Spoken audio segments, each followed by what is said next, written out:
Salut et bienvenue. Ici, le bruit du monde peut s'éteindre. Vos pensées n'ont rien à accomplir ce soir. Laissez-les passer, comme des nuages devant une fenêtre ouverte. Il n'y a rien à décider, rien à résoudre, rien à comprendre de plus. Juste ce moment, calme, ouvert et entièrement vôtre. Vous êtes où là? Dans votre lit peut-être, les lumières éteintes et le monde dehors qui s'apaise. Ou sous une couverture, dans ce demi-silence qui précède le sommeil. Où que vous soyez, c'est parfait. Dites-le en commentaire, ça nous fait toujours plaisir de savoir d'où vous nous écoutez ce soir. Ce soir, on plonge à l'intérieur. Non pas dans l'espace ou dans le passé de civilisations lointaines, dans l'esprit humain. La psychologie est la science de ce que vous êtes, de ce que vous ressentez, de la façon dont vous pensez sans même vous en rendre compte, de la manière dont vos souvenirs se forment et se déforment, de ce qui vous lie aux autres et de ce qui vous rattache à vous-même. C'est une science jeune, fascinante et profondément humaine. Et ce soir, elle se transforme en murmure. 100 faits, un seul voyage. Vous, un peu mieux connu de vous-même. Si ce genre de contenu vous aide à vous endormir, un pouce en l'air nous aide à continuer. Une petite action, mais elle compte beaucoup. Maintenant, laissez vos épaules descendre. Relâchez la mâchoire. On la serre souvent sans le savoir, surtout en fin de journée. Sentez le poids de votre tête, là où elle repose. Vos mains, posez-les, paumes ouvertes. Elles n'ont plus rien à faire. Et laissez votre respiration se régler toute seule. Elle sait comment ralentir, comment s'adoucir, comment trouver son rythme sans que vous ayez à y penser. Tout est prêt. Commençons. La psychologie comme discipline scientifique n'existe que depuis 1879. Cette année-là, Wilhelm Wundt a ouvert le premier laboratoire de psychologie expérimentale à Leipzig, en Allemagne. Avant cette date, les questions sur l'esprit relevaient de la philosophie, de la théologie ou de la médecine, mais jamais d'une science à part entière. Wundt voulait mesurer l'expérience intérieure avec la même rigueur qu'un physicien mesure la chute d'un corps. Il mesurait les temps de réaction, il observait les sensations, il cherchait à décomposer la conscience en éléments simples. Ce projet semblait alors presque impossible. Comment soumettre à l'expérimentation quelque chose d'aussi insaisissable que la pensée? Mais l'ambition était là. Et depuis ce laboratoire de Leipzig, plus d'un siècle de recherche a transformé en profondeur la façon dont l'être humain se comprend lui-même. Tout ce que vous savez sur votre propre psychologie, même intuitivement, porte l'empreinte de ce moment fondateur. Votre cerveau reçoit environ 11 millions de bits d'informations par seconde, en provenance de tous vos sens combinés. Visuel, auditif, tactile, olfactif, proprioceptif. Une avalanche de données en temps réel, chaque seconde, sans interruption. Et pourtant, la conscience n'en traite qu'environ 40 à 50 bits par seconde. Le reste est géré en coulisses, automatiquement, par des systèmes qui ne vous consultent pas. Cela signifie que la grande majorité de ce qui oriente votre comportement, vos préférences, vos décisions rapides, vos réactions émotionnelles, se produit en dehors de votre conscience. Vous pensez choisir, mais souvent, le choix est déjà fait avant que l'esprit conscient ne reçoive le signal. La conscience n'est pas le pilote. Elle est souvent le passager qui observe, après coup, et qui raconte une histoire cohérente sur ce qui vient de se passer. La conscience reste l'un des problèmes les plus profonds de la science et de la philosophie. On peut décrire les mécanismes du cerveau avec une précision remarquable. Quels neurones s'activent? Quelle zone traite quelle information? Quel réseau coopère? Mais aucune explication ne répond encore à cette question. Pourquoi tout cela produit-il une expérience subjective? Pourquoi le rouge vous semble-t-il rouge plutôt que simplement une longueur d'onde de 700 nanomètres? Pourquoi y a-t-il quelque chose que cela fait d'être vous, et pas seulement un traitement d'informations sans ressenti? Le philosophe David Chalmers appelle cela le problème difficile de la conscience. Et malgré des décennies de neurosciences, de philosophie de l'esprit et d'intelligence artificielle, ce problème reste entier. Nous ne savons toujours pas comment la matière, des neurones qui s'activent, génère une expérience. Ce mystère est au cœur de ce que vous êtes. Vous avez l'impression d'être une personne cohérente, continue dans le temps, le même vous qu'hier, qu'il y a 10 ans, qu'il y a 20 ans. Mais des recherches en neurosciences cognitives suggèrent que cette continuité est en grande partie une construction narrative. une histoire que le cerveau fabrique rétrospectivement.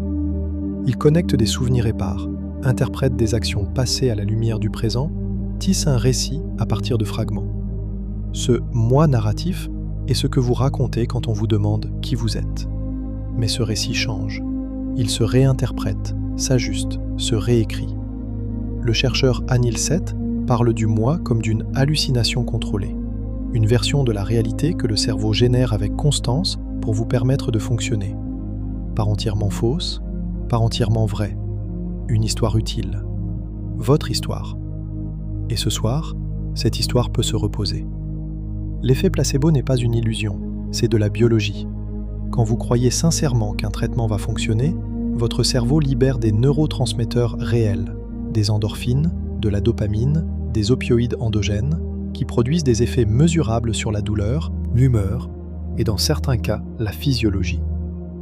Des études ont documenté des rémissions de symptômes parkinsoniens, des réductions significatives de douleurs chroniques et des améliorations immunitaires, obtenues simplement grâce à la croyance que le traitement allait aider.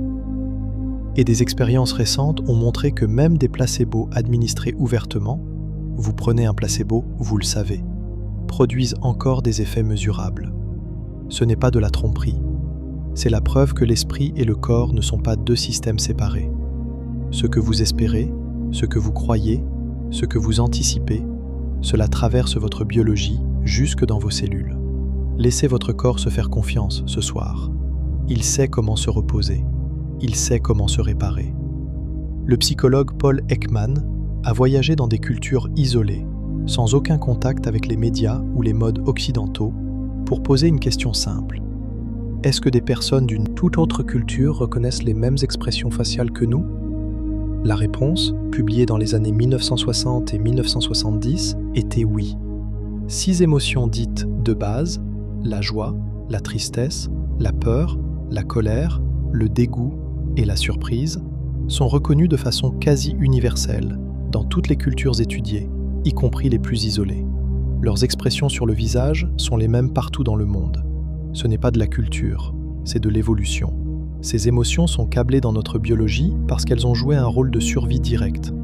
La peur prépare à fuir, la colère à défendre, le dégoût à éviter ce qui peut empoisonner, et la joie à chercher ce qui nourrit le lien et la vie.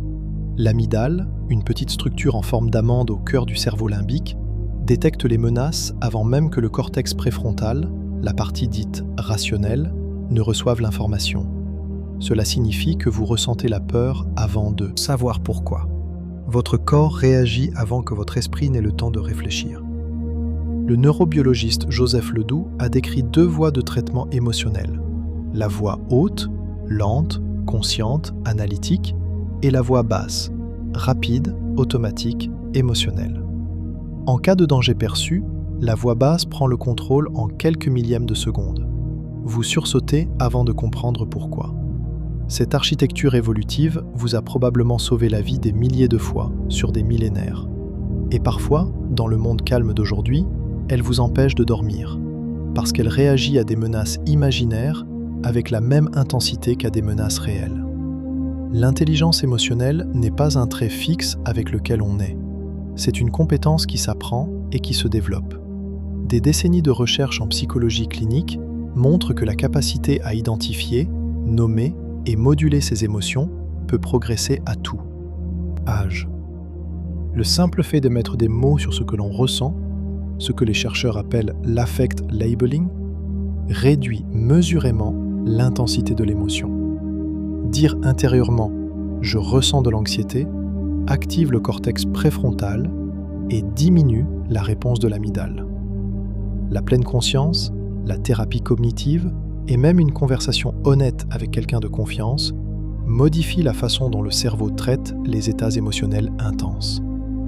L'émotion n'a pas le dernier mot, elle a le premier. Elle signale quelque chose. Mais vous pouvez choisir la suite.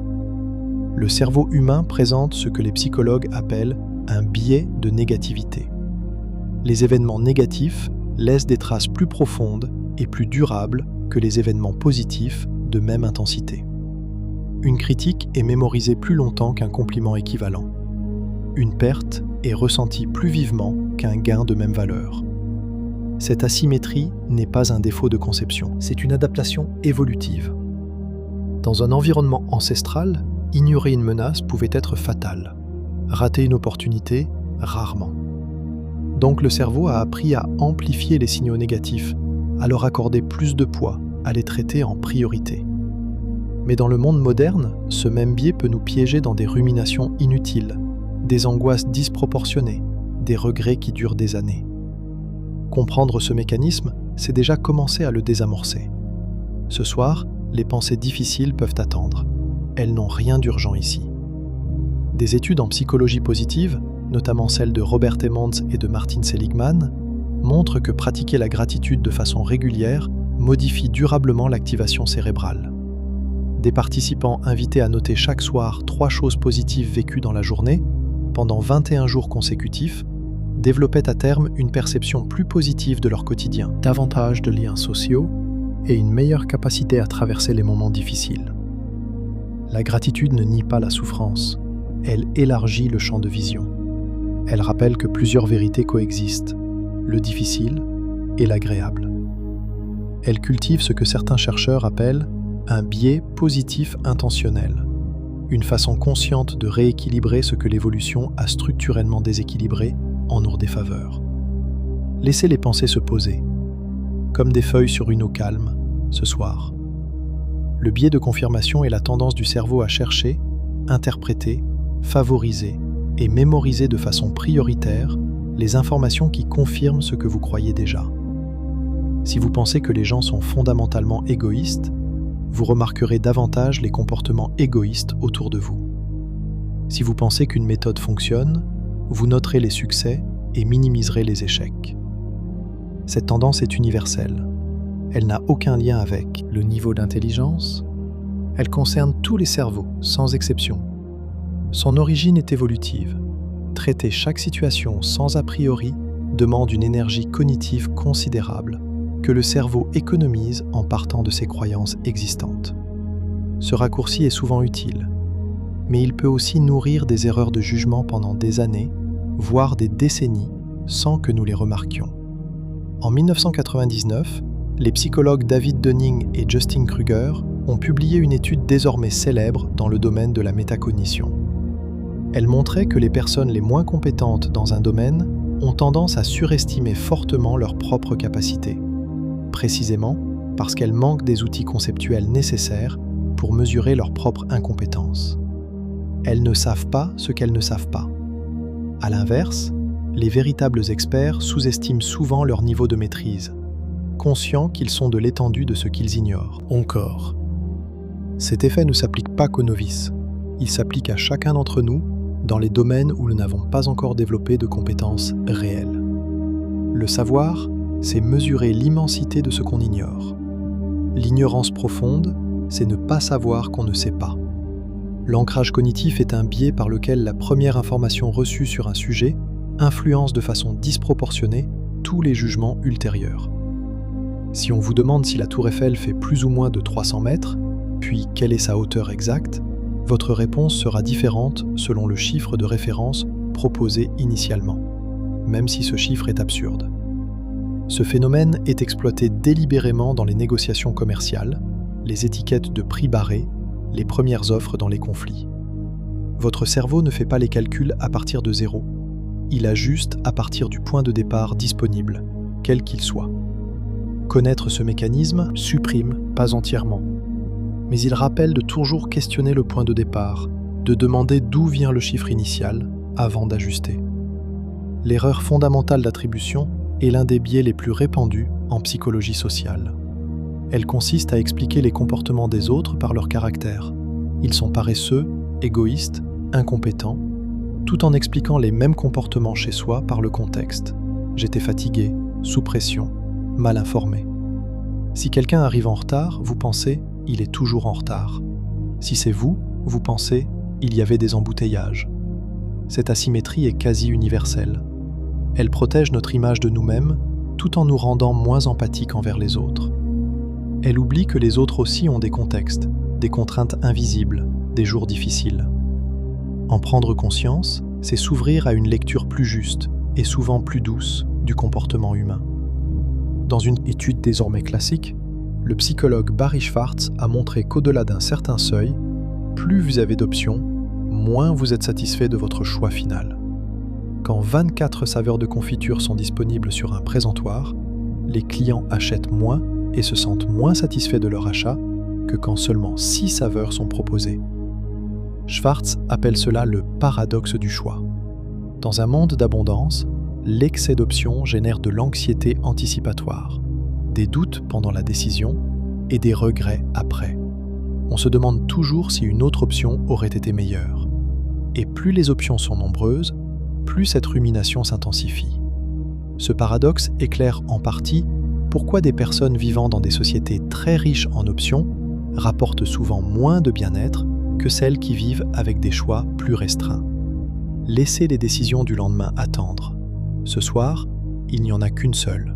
Vous reposez. Contrairement à ce qu'on imagine souvent, la mémoire ne fonctionne pas comme un enregistrement vidéo. Elle ne stocke pas des copies fidèles des événements. Chaque fois que vous vous souvenez de quelque chose, vous ne lisez pas un fichier figé. Vous reconstruisez activement une version à partir de fragments, d'inférences et des connaissances que vous avez accumulées depuis l'événement.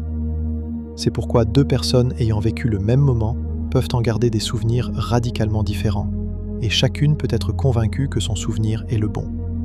C'est aussi pourquoi vous vous rappelez parfois des détails que vous n'avez pas réellement vécus, des éléments inférés, des émotions réinterprétées, des contextes ajoutés après coup.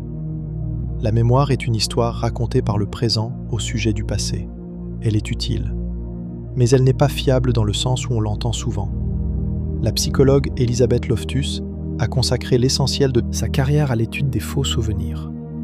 Dans une série d'expériences maintenant classiques, elle a démontré qu'il est possible d'implanter un souvenir entièrement fictif chez une personne, un accident de voiture jamais vécu, une nuit perdue dans un centre commercial étant enfant, simplement en posant des questions orientées ou en fournissant de fausses informations post-événement. Environ 25 à 30% des participants finissaient par se souvenir de cet événement inventé, avec des détails, des émotions et une conviction sincère. Ces découvertes ont des implications majeures en droit pénal, où le témoignage oculaire est souvent présenté comme une preuve solide. Et elles rappellent que même les souvenirs les plus intimes et les plus certains peuvent ne pas correspondre à ce qui s'est réellement passé. On pense généralement que l'oubli est un processus passif. Les souvenirs s'estompent simplement avec le temps, faute d'être suffisamment revisités. Mais les neurosciences modernes révèlent que l'oubli est aussi, en partie, un processus actif et délibéré. Le cerveau élague intentionnellement les informations moins pertinentes afin de maintenir le système cognitif efficace et réactif. Des recherches sur des modèles animaux ont identifié des neurones spécialisés dans l'hippocampe dont la fonction semble être l'effacement actif de certains souvenirs. L'oubli n'est pas une défaillance, c'est une forme d'intelligence adaptative. Il permet de se concentrer sur ce qui compte, de ne pas se noyer dans le détail du quotidien. Certaines personnes atteintes d'hyperthymésie se souviennent de chaque instant de leur vie, et beaucoup décrivent cette mémoire totale comme un fardeau écrasant. Oublier est peut-être une forme de grâce. Ce n'est pas principalement pendant l'apprentissage que les informations s'ancrent dans la mémoire à long terme. C'est pendant le sommeil. Chaque nuit, l'hippocampe rejoue les événements et les informations de la journée et les transfère progressivement vers le cortex cérébral, où ils s'intègrent dans des réseaux de mémoire durables. Les phases de sommeil lent profond et de sommeil paradoxal jouent des rôles complémentaires dans cette consolidation. Les études montrent que des participants qui apprennent, puis dorment, retiennent significativement plus que ceux qui restent éveillés pendant la même période, et que la privation de sommeil après une session d'apprentissage entraîne une perte considérable de ce qui avait été appris. Ce soir, en vous endormant, votre cerveau fait son travail silencieux. Il classe, archive, consolide. Vous n'avez rien d'autre à faire que de le laisser travailler. La courbe de l'oubli, décrite par Hermann Ebbinghaus à la fin du XIXe siècle, montre qu'on oublie une grande partie de ce qu'on apprend dans les premières heures ou dans les premiers jours si on ne le révise pas. L'information s'efface rapidement sans renforcement. Mais il existe un antidote puissant, la répétition espacée. En révisant une information au moment précis où l'on est sur le point de l'oublier, puis à des intervalles de plus en plus longs, on renforce le souvenir de façon exponentielle, tout en investissant un minimum de temps et d'efforts. Chaque révision à espacement croissant rend la trace mémorielle plus durable et plus accessible. Cette méthode, aujourd'hui intégrée dans des applications comme Anki, est validée par plus d'1 siècle de recherche en psychologie cognitive. Le cerveau retient ce qu'il rencontre plusieurs fois, à des moments différents, dans des contextes légèrement variés. Freud n'a pas inventé l'inconscient, mais il l'a rendu central dans la culture moderne. Sa théorie distinguait le conscient, ce que nous savons de nous-mêmes à un instant donné, du préconscient, ce qui peut devenir conscient avec effort, et de l'inconscient, le réservoir de désirs refoulés, de conflits non résolus, de peurs trop menaçantes pour être reconnues ouvertement. Cette carte de l'esprit a été contestée, révisée, critiquée. Mais son intuition fondamentale reste pertinente. Une grande partie de notre vie intérieure échappe à notre regard direct. La psychologie contemporaine parle d'inconscient cognitif plutôt que de refoulement freudien, des automatismes, des schémas, des associations qui se forment sans participation consciente. Ce n'est pas nécessairement dramatique. C'est simplement la façon dont le cerveau fonctionne, en grande partie sous le seuil de la conscience. Le phénomène du priming illustre à quel point l'inconscient cognitif oriente nos comportements à notre insu. Quand on expose brièvement des personnes à un mot, par exemple vieux, lent, fatigué, juste en dessous du seuil de perception consciente, elles marchent ensuite plus lentement dans un couloir. Quand on leur montre des images liées à la bibliothèque et au silence, elles parlent à voix plus basse dans les minutes qui suivent. On appelle cela le priming comportemental. Ces effets sont subtils, souvent difficiles à reproduire dans toutes leurs formes, mais le phénomène général est réel. Des stimuli que vous ne remarquez pas consciemment influencent vos pensées, vos humeurs et vos comportements. L'environnement vous façonne en permanence, silencieusement, sans que vous en ayez la moindre conscience. L'intuition n'est pas magique, c'est la mémoire déguisée en instinct. Quand un médecin expérimenté sent qu'un patient n'est pas bien, sans pouvoir l'expliquer immédiatement, il mobilise des milliers d'heures d'expérience encodées sous forme de patterns reconnaissables. Quand un pompier ressent qu'il faut quitter un bâtiment en flammes avant de savoir pourquoi, il reconnaît des indices que son cerveau a appris à lier au danger. La psychologue Gary Klein, qui a étudié la prise de décision en conditions réelles, appelle cela la Reconnaissance Primed Decision. L'expertise, c'est en partie la capacité à faire confiance à une intuition qui est, en réalité, de la connaissance condensée et stockée de façon non verbale. Votre intuition la plus fiable est souvent votre compétence la plus profonde. Le rêve a intrigué l'humanité depuis toujours. Freud y voyait la voie royale vers l'inconscient, une fenêtre sur les désirs refoulés que la censure diurne libérait la nuit. Mais les neurosciences contemporaines offrent une image différente. Le rêve se produit principalement pendant le sommeil paradoxal, une phase caractérisée par une activité cérébrale intense, comparable à l'éveil. Pendant cette phase, le cortex préfrontal, siège du jugement critique, est peu actif. Ce qui explique pourquoi les scénarios oniriques semblent cohérents de l'intérieur, mais absurdes à l'extérieur. Des théories actuelles voient dans le rêve un mécanisme de traitement émotionnel, une façon de retraiter des expériences chargées dans un contexte neurochimiquement différent, avec moins de stress et plus de créativité. Le rêve serait une forme de thérapie naturelle. La dissociation entre corps et esprit n'est pas un phénomène rare. Elle est commune dans des formes légères et souvent non pathologiques. Chaque fois que vous conduisez un trajet familier et arrivez à destination sans vous souvenir des derniers kilomètres, c'était de la dissociation légère. Chaque fois que vous lisez plusieurs pages d'un livre sans avoir été là, c'en était aussi. Ces micro-dissociations font partie du fonctionnement normal du cerveau. Il automatise ce qu'il connaît pour libérer des ressources pour ce qui est nouveau ou important. Mais dans ses formes plus intenses, la dissociation peut devenir une réponse à un traumatisme, une façon de s'absenter mentalement d'une expérience trop difficile à habiter. Ce mécanisme protège peut aussi, sur le long terme, éloigner quelqu'un de lui-même. Laissez votre esprit se poser doucement, sans effort. Vous n'avez nulle part à aller ce soir. La personnalité humaine, telle que la conceptualisent les psychologues contemporains, peut être décrite à travers 5 grandes dimensions, ce qu'on appelle le modèle des Big Five, ou océan. Ouverture à l'expérience, conscience ou rigueur, extraversion, agréabilité et neuroticisme. Ces 5 traits émergent de manière cohérente dans des études menées dans des dizaines de cultures différentes, à travers des méthodes variées. Ils sont en partie héréditaires. Les études sur des jumeaux montrent qu'environ 40 à 60% de la variance de ces traits est d'origine génétique. Et ils sont relativement stables dans le temps, bien qu'ils évoluent lentement selon les expériences de vie. Le modèle Big Five ne dit pas qui vous êtes. Il cartographie une partie de la façon dont vous fonctionnez, façon préférentielle. Le tempérament est la base biologique de la personnalité, présente dès la naissance. Des études ont montré que des enfants de quelques mois présentent déjà des différences mesurables dans leur réactivité aux stimuli, leur sociabilité et leur régulation émotionnelle. Ces différences précoces prédisent, de façon imparfaite mais réelle, certains traits de personnalité à l'âge adulte. Le tempérament se pose comme un substrat, il prédispose. Mais le caractère, lui, se développe au contact des expériences, des relations, des choix. L'environnement ne détermine pas tout, la génétique non plus. C'est leur interaction constante, sur des décennies, qui façonne la personne que vous êtes ce soir. Ni entièrement déterminé, ni entièrement libre.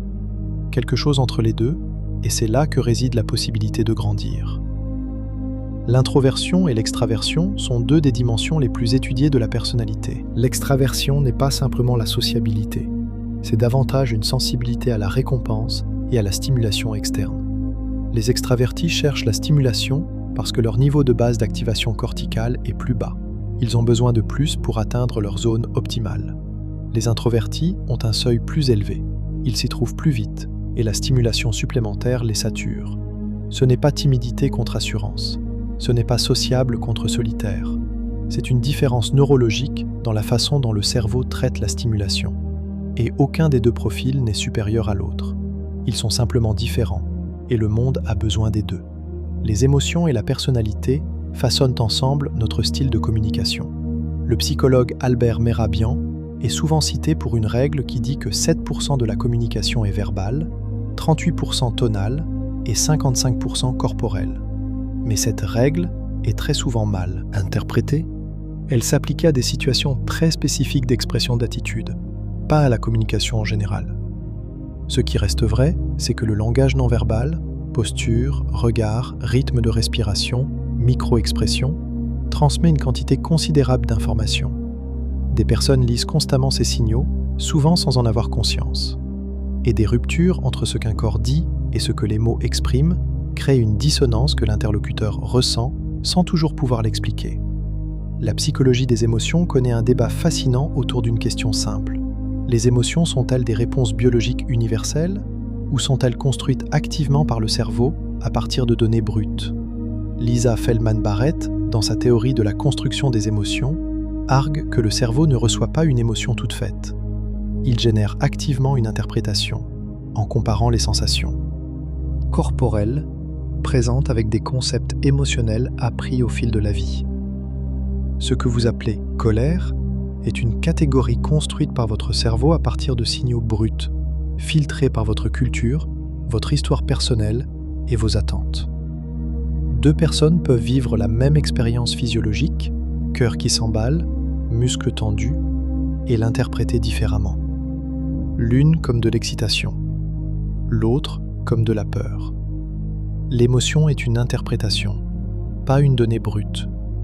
Laissez les émotions de la journée se dissoudre. Elles ont fait leur travail. Elles peuvent partir maintenant.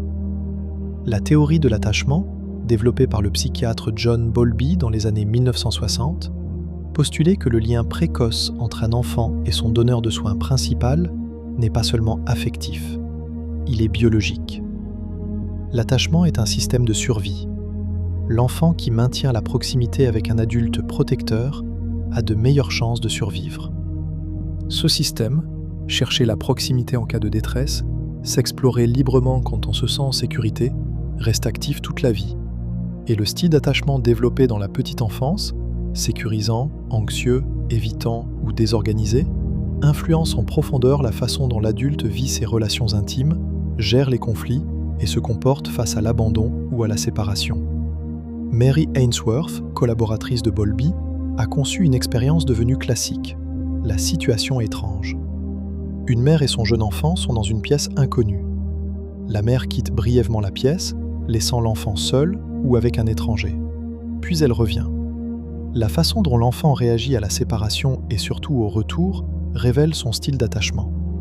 L'enfant sécurisé est perturbé par la séparation, mais se console rapidement au retour. L'enfant anxieux est très perturbé et difficile à consoler. L'enfant évitant semble indifférent, mais ses marqueurs physiologiques montrent qu'il est très stressé intérieurement. Ces styles d'adaptation précoce ne sont pas des condamnations à vie, mais ils laissent des empreintes que la vie d'adulte réactive, souvent sans qu'on s'en rende compte. La neurobiologie de l'attachement implique des circuits cérébraux et des molécules très précises. L'ocytocine, parfois appelée hormone du lien, joue un rôle central dans la création et le maintien des liens affectifs. Elle est libérée lors des contacts physiques chaleureux, de l'allaitement, des rapports intimes et même lors d'interactions sociales positives. Elle réduit la réponse au stress, augmente la confiance, favorise la coopération. Mais elle n'est pas un élixir magique. Des recherches ont montré que l'ocytocine renforce les préférences et les liens existants. Elle favorise le « nous » et peut renforcer la méfiance envers ceux qui sont perçus comme « eux ». La biologie du lien est aussi la biologie de la frontière entre l'intime et l'étranger. L'attachement à l'âge adulte se manifeste clairement dans les relations romantiques. Les personnes au style d'attachement sécurisant sont généralement à l'aise avec l'intimité et l'autonomie. Elles peuvent être proches sans être fusionnelles, indépendantes sans être distantes. Celles au style anxieux cherchent souvent une rassurance constante et peuvent percevoir des signaux de rejet là où il n'y en a pas. Celles au style évitant maintiennent une distance émotionnelle instinctive et peuvent ressentir l'intimité comme une menace à leur indépendance. Ces styles ne sont pas des pathologies, ce sont des stratégies d'adaptation qui ont eu un sens dans un contexte passé. Et ils peuvent évoluer, avec la conscience de soi, des relations réparatrices et parfois un accompagnement thérapeutique. Le développement de l'enfant suit des jalons remarquablement universels, bien que l'environnement et la culture les modulent en profondeur. Jean Piaget a cartographié les grandes étapes du développement cognitif. Le stade sensorimoteur, où le nourrisson apprend que les objets existent même quand il ne les voit pas, ce qu'on appelle la permanence de l'objet. Le stade préopératoire, où l'enfant commence à utiliser des symboles, mais pense encore de façon très égocentrique. Le stade opératoire concret, où il commence à logique sur les objets physiques. Et enfin, le stade formel, où il peut raisonner de façon abstraite et hypothétique. Ces jalons ne décrivent pas des cases rigides, ils décrivent un mouvement continu, influencé par les expériences, les stimulations et les relations. Et ce mouvement ne s'arrête jamais réellement. Même à l'âge adulte, le cerveau continue à construire, à réviser, à réorganiser. L'acquisition du langage est l'une des capacités les plus extraordinaires de l'esprit humain. Un enfant de 5 ans maîtrise une grammaire d'une complexité qui défie les algorithmes les plus sophistiqués. Et il l'a acquise principalement par immersion et usage, sans cours explicite. Le linguiste Noam Chomsky a proposé l'existence d'un organe du langage inné, une architecture cérébrale prédisposée à apprendre la grammaire de n'importe quelle langue humaine. D'autres chercheurs, comme Steven Pinker, parlent d'instinct du langage. Ce qui est indiscutable, c'est que la fenêtre d'acquisition est limitée. Les enfants sont des apprenants linguistiques exceptionnels jusqu'à l'adolescence, et cette capacité décline ensuite. Le langage n'est pas une compétence apprise comme une autre. C'est une façon dont le cerveau humain est structurellement configuré pour représenter et partager le monde. L'empathie, la capacité à percevoir et à partager les états émotionnels d'autrui, repose sur des mécanismes neurologiques distincts. Les neurones miroirs, découverts par Giacomo Rizzolatti dans les années 1990 chez les primates, s'activent aussi bien quand on effectue une action que quand on observe quelqu'un d'autre l'effectuer. Chez l'humain, ce système semble jouer un rôle dans la compréhension des intentions et des émotions des autres. L'empathie se distingue en 2 composantes. L'empathie affective, ressentir ce que l'autre ressent, et l'empathie cognitive, comprendre intellectuellement ce que l'autre vit sans nécessairement le ressentir. Les soignants, les thérapeutes et les professionnels confrontés à beaucoup de souffrances développent souvent davantage d'empathie cognitive que d'empathie affective, pour se protéger de l'épuisement tout en restant efficacement présent. Le jeu est une nécessité développementale, pas un luxe. Des recherches en éthologie et en psychologie de l'enfant ont montré que le jeu libre, non structuré, imaginatif, exploratoire, est essentiel au développement cognitif, social et émotionnel de l'enfant. C'est à travers nos jeux que l'enfant expérimente des rôles sociaux, développe de la flexibilité cognitive, apprend à gérer la frustration et les règles, et construit une théorie de l'esprit, la capacité de comprendre que les autres ont des états mentaux différents des siens. Et le jeu ne disparaît pas avec l'enfance. Sous d'autres formes, il demeure un vecteur de créativité, d'apprentissage et de bien-être à tout âge. L'adulte qui sait jouer, au sens large, est souvent l'adulte qui sait apprendre. Les préjugés sont des attitudes évaluatives, positives ou négatives, à l'égard d'un groupe social, fondées non sur l'expérience individuelle, mais sur des représentations généralisées. La psychologie sociale a montré qu'ils émergent naturellement de la tendance du cerveau à catégoriser pour économiser des ressources cognitives. Nous divisons spontanément le monde en nous et eux, et nous attribuons des caractéristiques générales, membres de l'outgroup. Ces catégorisations ne sont pas nécessairement malveillantes. Elles sont automatiques et souvent inconscientes. Mais elles peuvent conduire à des discriminations réelles. Des programmes fondés sur le contact intergroupe, l'exposition directe et coopérative à des membres de groupes différents, ont montré des effets mesurables dans la réduction des préjugés, à condition que ce contact soit organisé dans des conditions spécifiques d'égalité de statut et d'objectifs communs.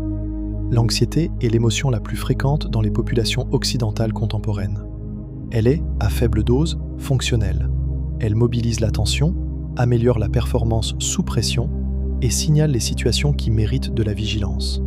Mais quand elle devient chronique, généralisée et déconnectée de toute menace réelle, elle constitue un trouble qui affecte profondément la qualité de vie. La loi de Yerkes-Dodson, formulée au début du XXe siècle, décrit la relation en U inversée entre activation et performance. Ni trop peu, ni trop d'activation ne sont optimaux. Il existe une zone idéale. L'anxiété excessive nous sort de cette zone, et les stratégies les plus efficaces pour la réguler impliquent souvent non pas d'éliminer le signal d'alarme, mais d'apprendre à lui faire face, à le traverser sans fuir. L'addiction est mieux comprise aujourd'hui comme un trouble de la régulation du système de récompense, et non comme une faiblesse morale. La dopamine, neurotransmetteur central du circuit de récompense, ne génère pas directement le plaisir, mais l'anticipation du plaisir. Ce qui rend les substances addictives, c'est leur capacité à inonder ce système de signaux artificiellement intenses, qui court-circuitent les motivations naturelles et rétrécissent progressivement tout le reste. Des recherches de Nora Volkov et d'autres ont montré que l'exposition répétée modifie physiquement la structure du cortex préfrontal, réduisant la capacité au contrôle inhibiteur et renforçant les circuits automatiques de craving. L'addiction n'est pas un choix maintenu, c'est une boucle neurologique profondément ancrée qui a besoin d'interventions multiples, médicales, psychologiques, sociales, pour être démêlée. La psychologie interculturelle étudie ce qui est universel dans le fonctionnement humain et ce qui varie selon les cultures. Certains chercheurs distinguent les cultures individualistes, qui valorisent l'autonomie, l'expression de soi, les objectifs personnels, des cultures collectivistes, qui privilégient la cohésion du groupe, les obligations familiales et l'harmonie sociale. Ces distinctions influencent profondément la façon dont les individus définissent le moi, gèrent les conflits, expriment les émotions et conçoivent le bonheur. Une même situation, refuser une invitation d'un ami parce qu'on est fatigué, peut être vécue comme une affirmation saine de soi dans un contexte individualiste et comme une trahison dans un contexte collectiviste. La psychologie ne peut pas se permettre d'ignorer ces différences. Une science de l'esprit qui ne prend en compte qu'un seul type de culture risque de rater l'essentiel de la diversité humaine. La solitude est une expérience subjective profondément différente de l'isolement objectif. On peut se sentir intensément seul dans une pièce pleine de gens et se sentir sereinement accompagné dans la solitude physique. Des recherches conduites par John Cacioppo ont montré que la solitude chronique, la solitude ressentie, pas nécessairement vécue, a des effets biologiques mesurables. Élévation du cortisol, inflammation accrue, perturbation du sommeil, affaiblissement du système immunitaire. L'être humain est une espèce profondément sociale dont le cerveau a besoin du regard de l'autre pour fonctionner pleinement. La connexion sociale n'est pas un luxe, elle est un besoin physiologique, au même titre que l'alimentation ou le sommeil. Ce soir, savoir que vous n'êtes pas seul à écouter ceci, c'est déjà quelque chose. La motivation humaine a été cartographiée par de nombreux modèles. L'un des plus célèbres reste la pyramide des besoins d'Abraham Maslow, proposée en 1943. Elle organise les besoins humains en niveaux hiérarchiques: besoins physiologiques, sécurité, appartenance, estime et enfin actualisation de soi. Selon Maslow, les besoins inférieurs doivent être satisfaits avant que les supérieurs ne puissent émerger. Ce modèle est intuitif et visuellement puissant. Mais des recherches ultérieures ont montré qu'il est trop rigide. Des personnes vivant dans la précarité peuvent poursuivre des buts artistiques ou spirituels avec une intensité remarquable, et des individus dans le confort matériel peuvent rester bloqués dans des peurs existentielles profondes. Besoins humains ne sont pas hiérarchiques de façon linéaire. Ils sont fluides, simultanés et profondément individuels. La psychologie de la motivation distingue deux grands types d'orientation. La motivation intrinsèque, faire quelque chose parce que l'activité elle-même est satisfaisante, et la motivation extrinsèque, le faire pour une récompense externe.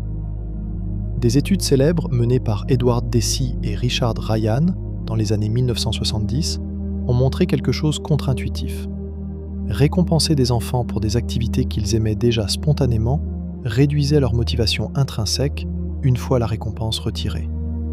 Le cerveau recadre l'activité. Je fais ça pour la récompense, donc je ne le ferai pas sans elle.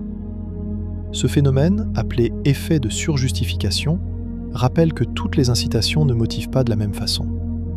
Les meilleures performances durables émergent souvent de l'intérêt genuin, du sens trouvé et du sentiment de progrès, le sentiment d'auto-efficacité. La conviction qu'on est capable d'accomplir une tâche donnée est l'un des prédicteurs les plus robustes du succès dans n'importe quel domaine. Le psychologue Albert Bandura, qui a développé ce concept dans les années 1970, a montré que ce n'est pas la compétence réelle qui prédit le comportement, mais la perception qu'on a de sa propre compétence. Une personne avec une haute auto-efficacité s'engage plus facilement, persiste davantage face aux obstacles et récupère plus vite des échecs. Une personne avec une faible auto-efficacité évite les défis, interprète les difficultés comme des preuves de son incapacité et abandonne plus vite. L'auto-efficacité se construit à travers des expériences de maîtrise, des modèles à imiter et un environnement qui encourage les tentatives plutôt que les seuls succès. La procrastination n'est pas un problème de gestion du temps, c'est un problème de régulation émotionnelle. Des recherches récentes montrent que la procrastination est liée à l'évitement des émotions négatives associées à une tâche. L'ennui, la frustration, l'anxiété de performance, le doute de soi. Le cerveau préfère la gratification immédiate du soulagement à la satisfaction différée de l'accomplissement. Repousser la tâche soulage temporairement le malaise, mais crée à long terme plus d'anxiété, plus de culpabilité et souvent une performance dégradée. Les solutions les plus efficaces ne consistent pas à se forcer davantage, mais à réduire la charge émotionnelle de la tâche, en la rendant plus petite, plus immédiate, ou en travaillant sur la relation à l'échec et à la perfection. Le flow, décrit par le psychologue Mihaly Csikszentmihalyi, est un état d'absorption totale dans une activité, où le temps semble suspendu, l'effort n'est plus perçu comme un effort, et la satisfaction est profonde et intrinsèque. Cet état émerge quand le niveau de difficulté de la tâche est calibré avec précision par rapport au niveau de compétence de la personne. Ni trop facile, ennui, ni trop difficile, anxiété. Des athlètes, des musiciens, des chirurgiens, des programmeurs, tous décrivent cet état de façon remarquablement similaire. Le flow n'est pas réservé aux artistes ou aux sportifs de haut niveau. Il peut émerger dans n'importe quelle activité bien alignée avec les capacités actuelles. Il est associé à des niveaux élevés de bien-être et de sens. Et il ne peut pas être forcé, seulement invité. Laissez votre respiration vous porter, doucement, vers ce silence qui vient. La résilience est la capacité à traverser des épreuves difficiles sans être brisé durablement, ou, plus précisément, à se reconstruire après avoir été brisé. Elle n'est pas un trait fixe que l'on possède ou non. C'est un ensemble de compétences, de ressources et de processus peuvent se développer. Des facteurs comme le soutien social, un sentiment de sens et de cohérence, la capacité à réguler ses émotions et une forme de flexibilité cognitive contribuent tous à la résilience. Le psychiatre Boris Cyrulnik, qui a lui-même survécu à la déportation enfant, a forgé le concept de résilience dans la littérature francophone. Il insiste, la résilience n'est pas l'absence de souffrance. C'est la capacité à reconstruire un avenir qui ne soit pas entièrement défini par le passé. La psychologie post-traumatique a longtemps été dominée par le concept de stress post-traumatique, les séquelles durables d'un événement traumatisant. Mais des recherches plus récentes ont mis en lumière un phénomène également répandu, la croissance post-traumatique. Des personnes ayant traversé des crises graves, maladies, deuil, accidents, violences, rapportent dans certains cas une transformation profonde et positive de leur rapport au monde.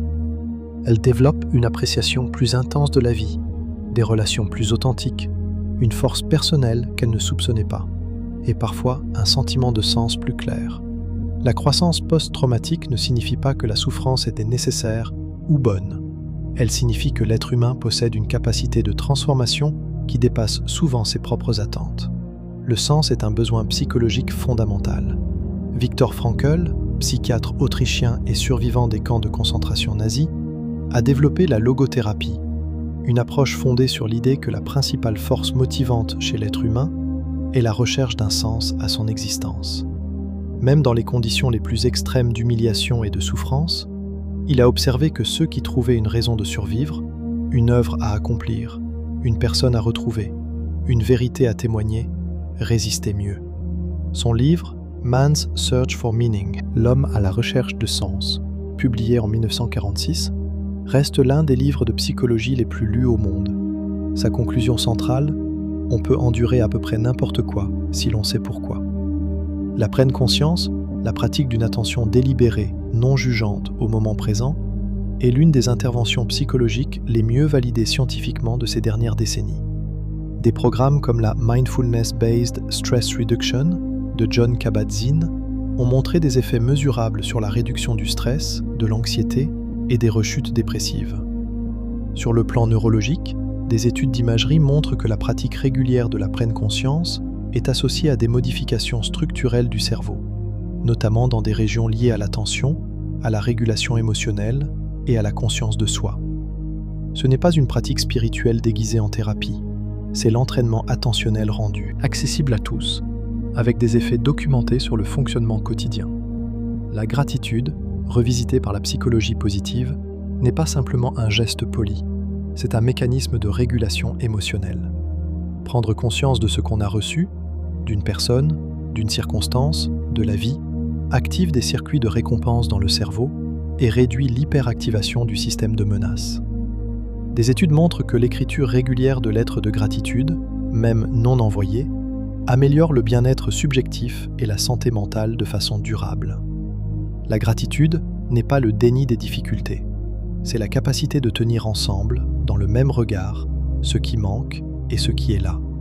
Ce soir, si une chose positive de la journée vous vient à l'esprit, laissez-la exister. Simplement, sans forcer. Laissez les tensions de la journée se relâcher, comme si votre corps posait un sac trop lourd.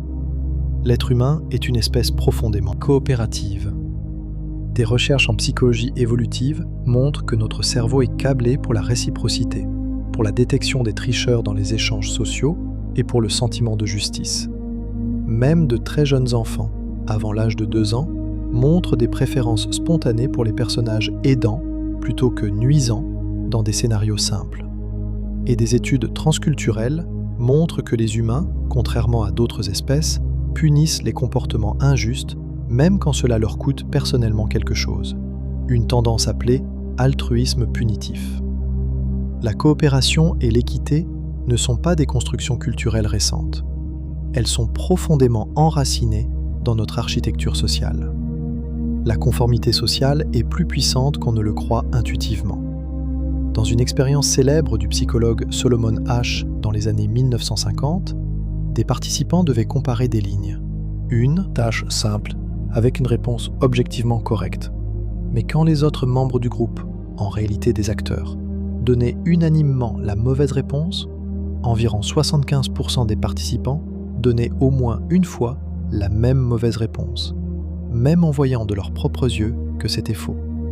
La pression du groupe, même implicite et non verbale, est capable de faire douter une personne de ce que ses propres yeux lui montrent. Cet effet est amplifié dans des situations d'incertitude où l'information sociale prend encore plus de poids que la perception directe. L'expérience de Milgram, menée en 1961, est l'une des études les plus troublantes de l'histoire de la psychologie. Des participants ordinaires étaient invités à administrer des chocs électriques à une personne dans une pièce voisine, en réalité un acteur qui simulait la douleur, sur ordre d'un expérimentateur en blouse blanche.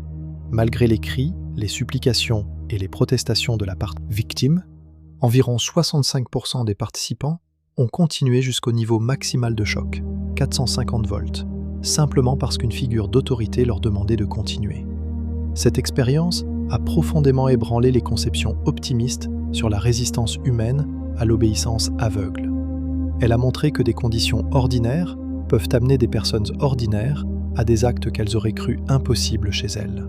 L'effet spectateur, ou diffusion de responsabilité, explique pourquoi des personnes sont moins susceptibles d'intervenir dans une urgence quand elles sont entourées d'autres personnes que quand elles sont seules. Si tout le monde regarde, chacun suppose que quelqu'un d'autre va agir. Plus la foule est grande, plus la responsabilité se dilue. Ce phénomène, documenté par Bill Latané et John Darley après le meurtre de Kitty Genovese à New York en 1964, a contesté l'idée que plus on est de gens, mieux c'est dans les situations d'urgence. Des formations en secourisme intègrent maintenant cette connaissance, en apprenant aux gens à désigner explicitement une personne précise. Vous, en rouge, appelez le 15. On contourne la diffusion de responsabilité et on augmente considérablement l'efficacité de l'aide. La psychologie du groupe révèle aussi ce que le philosophe Hannah Arendt appelait la banalité du mal. La capacité d'individus ordinaires, dans des contextes institutionnels et idéologiques précis, à participer à des actes terribles sans empathie apparente, simplement en suivant des rôles sociaux assignés. L'expérience de Stanford, menée par Philippe Zimbardo en 1971, avait dramatiquement mis en scène cette dynamique. Des étudiants tirés au sort comme gardiens ou prisonniers dans une prison simulée avaient rapidement adopté des comportements d'abus et d'humiliation. L'expérience a été arrêtée après 6 jours. Ces résultats, bien que contestés dans leur méthodologie, pointent vers quelque chose de réel. Le contexte et les rôles sociaux ont un pouvoir considérable sur le comportement individuel. Plus que nous ne voulons le croire. La polarisation de groupe est le phénomène par lequel une discussion entre personnes partageant les mêmes opinions conduit non à une modération, mais à une radicalisation des positions. Un groupe de personnes modérément favorables à un risque deviendra, après discussion collective, encore plus enclin au risque. Un groupe de personnes modérément hostiles à un groupe externe deviendra encore plus hostile. Ce phénomène s'explique par 2 mécanismes. L'exposition à des arguments nouveaux, dans le sens de la position initiale, et la pression normative à se montrer plus extrême que la moyenne du groupe pour paraître cohérent. Sur Internet, où les algorithmes créent des bulles de filtre en regroupant des personnes aux opinions similaires, cette dynamique de polarisation est amplifiée à une échelle sans précédent dans l'histoire humaine. La déindividuation est un état psychologique qui survient quand une personne se sent anonyme au sein d'un groupe, quand le sens de son identité individuelle s'efface au profit d'une identité collective. Cet état réduit le contrôle inhibiteur sur les comportements normalement réprimés et peut conduire à des comportements impulsifs, excessifs ou violents. Les comportements de foule en sont l'exemple le plus visible. Mais des études plus récentes montrent que la déindividuation n'entraîne pas systématiquement un comportement antisocial. Elle amplifie davantage l'adhésion aux normes du groupe auquel on s'identifie. Si ce groupe valorise la violence, la déindividuation la facilite. Si le groupe valorise l'aide, elle facilite l'altruisme. L'anonymat n'est pas en soi un vecteur du chaos, c'est un amplificateur de ce qui est déjà là. Le psychologue Robert Cialdini a identifié 6 principes fondamentaux de la persuasion, documentés dans son ouvrage Influence, publié en 1984. La réciprocité, on rend ce qu'on nous a donné. L'engagement et la cohérence, on maintient ce à quoi on s'est publiquement engagé. La preuve sociale, on se conforme à ce que les autres font. L'autorité, on fait confiance aux experts et aux symboles de compétence. La sympathie, on est plus facilement persuadé par ceux qu'on aime. Et la rareté, on valorise davantage ce qui semble rare ou limité.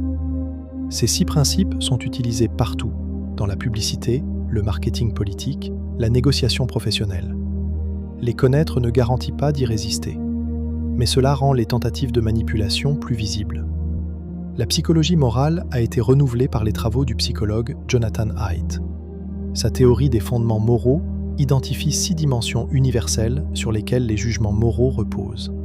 Le soin et la protection, la justice et la réciprocité, la loyauté envers le groupe, le respect de l'autorité, la pureté et la sacralité, et la liberté face à l'oppression. Ces fondements ne sont pas également valorisés dans toutes les cultures, ni dans toutes les orientations politiques. Les personnes de sensibilité progressive activent principalement le soin et la justice. Les personnes de sensibilité conservatrice activent également la loyauté, l'autorité et la pureté. Ces différences de pondération expliquent en grande partie pourquoi des personnes honnêtes et bien intentionnées peuvent avoir des désaccords moraux profonds et persistants, non parce qu'elles n'ont pas de valeur, mais parce qu'elles pèsent des valeurs différentes. L'identité sociale, le sentiment d'appartenir à des groupes significatifs, joue un rôle central dans le bien-être et le comportement. Le psychologue Henri Tachfel a montré que les gens défendent et favorisent les membres de leur groupe d'appartenance, même dans des conditions minimales, des groupes assignés arbitrairement au hasard. Cette tendance à l'ingroupisme n'est pas nécessairement source de conflit. Elle donne un sens, une structure, un sentiment de continuité. Mais elle peut aussi conduire à des discriminations et à des conflits intergroupes lorsque les identités sociales entrent en compétition. La prise de conscience de ces multiples identités sociales et de leur caractère construit est une façon de desserrer leur emprise sur nos jugements et nos comportements automatiques. La sécurité psychologique dans un groupe, définie par la chercheuse Amy Edmondson comme la conviction qu'on peut prendre des risques interpersonnels sans craindre d'être jugé ou puni, est l'un des facteurs les plus puissants prédisant la performance et l'innovation au sein des équipes. Des études menées au sein de Google, le projet Aristotle, ont identifié la sécurité psychologique comme le premier prédicteur de l'efficacité des équipes, soit davantage que les compétences individuelles ou les ressources disponibles. Les équipes où les membres se sentent libres d'exprimer des doutes, de signaler des erreurs et de proposer des idées peu orthodoxes, sans craindre d'en payer le prix social, apprennent plus vite, s'adaptent mieux et produisent de meilleures décisions. La confiance n'est pas un luxe managérial, c'est une condition de performance. La contagion émotionnelle est le phénomène par lequel les émotions se propagent d'une personne à l'autre, souvent sans que l'on en soit conscient. En présence de quelqu'un d'anxieux, nous avons tendance à devenir nous-mêmes plus anxieux. En présence de quelqu'un serein, nous nous apaisonnons. Ce transfert se produit en partie par mimétisme des expressions faciales, du ton de la voix et de la posture, des processus souvent inconscients.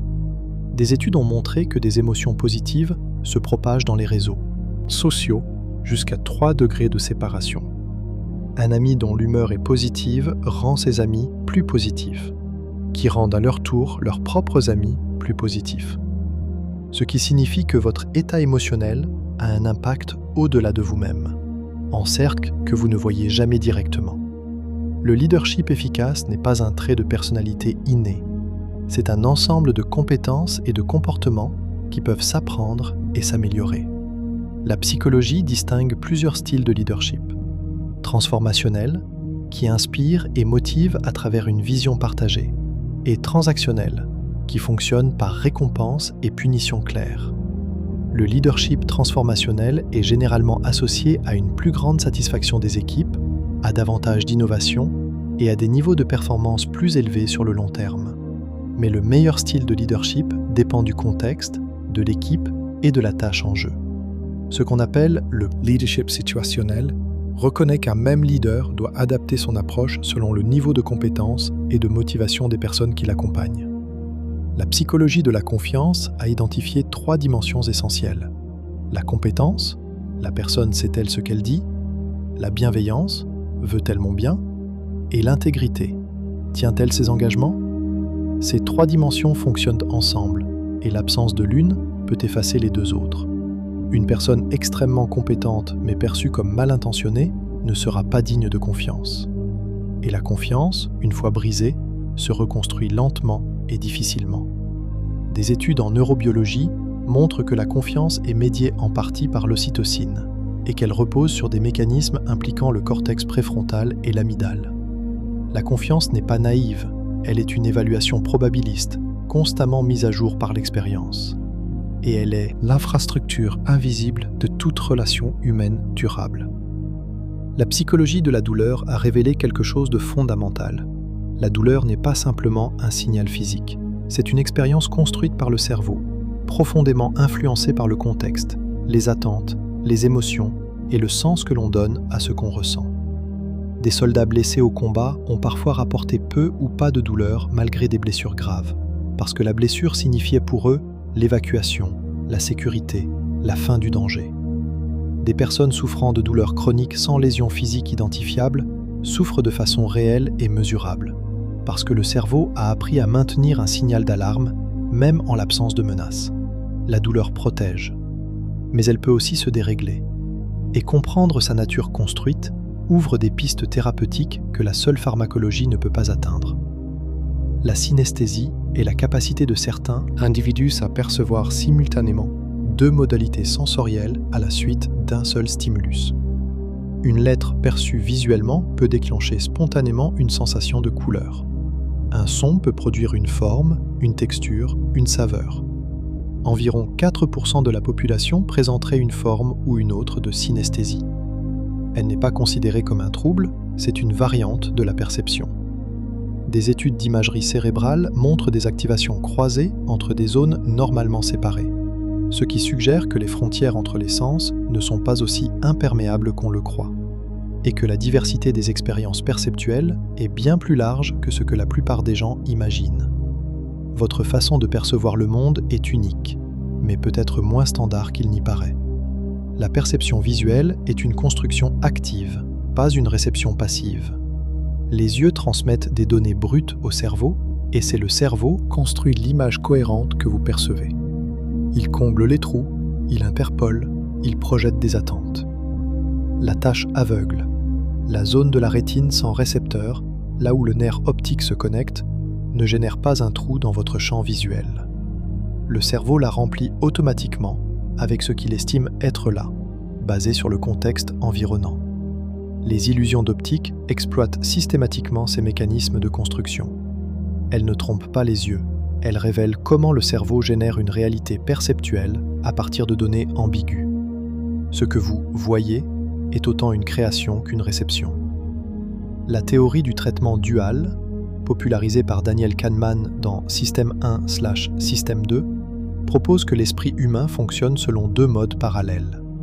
Le système 1 est rapide, automatique, intuitif, peu gourmand en énergie. Il traite la grande majorité des situations quotidiennes en temps réel. Le système 2 est lent, délibéré, analytique, coûteux en attention. Il intervient pour les calculs complexes, les nouveaux problèmes, les décisions importantes. La plupart de nos erreurs de jugement viennent du fait que nous utilisons le système 1 dans des situations qui requièrent le système 2, sans même nous en rendre compte. Ce modèle ne dit pas que l'intuition est toujours fausse ou que l'analyse est toujours meilleure. Il dit qu'il faut choisir le bon outil pour chaque situation. Le biais du statu quo est la tendance à préférer l'état actuel des choses à tout changement, même bénéfique. Changer requiert un effort cognitif et émotionnel. Rester dans le connu, même inconfortable, est plus prévisible. Des études montrent que le simple fait qu'une option soit présentée comme « par défaut », ce qui arrive si on ne fait rien, augmente massivement sa probabilité d'être choisie. Ce biais est exploité dans des politiques publiques. Les pays qui ont instauré le don d'organes par défaut ont des taux de consentement nettement supérieurs à ceux où il faut s'inscrire activement. Il explique aussi pourquoi il est difficile de quitter une relation insatisfaisante, un emploi épuisant ou une habitude nocive. L'inertie est puissante. Elle n'est pas de la lâcheté, c'est de la biologie cognitive. Laissez votre corps peser dans le lit. Laissez l'inertie vous porter vers le sommeil. La régulation émotionnelle prend de nombreuses formes. La réévaluation cognitive, changer la façon dont on interprète une situation pour modifier son impact émotionnel, est l'une des stratégies les plus efficaces. Plutôt que d'étouffer ou d'amplifier une émotion, on modifie le cadre de lecture. Cette erreur est un désastre devient « cette erreur est une information ». Ces reformulations ne sont pas des mensonges à soi-même. Elles sont des élargissements du champ de vision.